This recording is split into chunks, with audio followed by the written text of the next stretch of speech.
يا أيها الذين آمنوا إذا لقيتم الذين كفروا زحفا فلا تولوهم الأدبار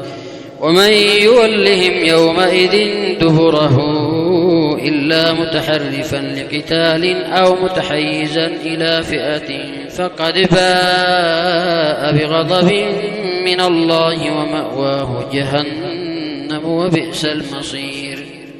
فلم تقتلوهم ولكن الله قتلهم وما رميت إذ رميت ولكن الله رمى وليبلي المؤمنين منه بلاء حسنا إن الله سميع عليم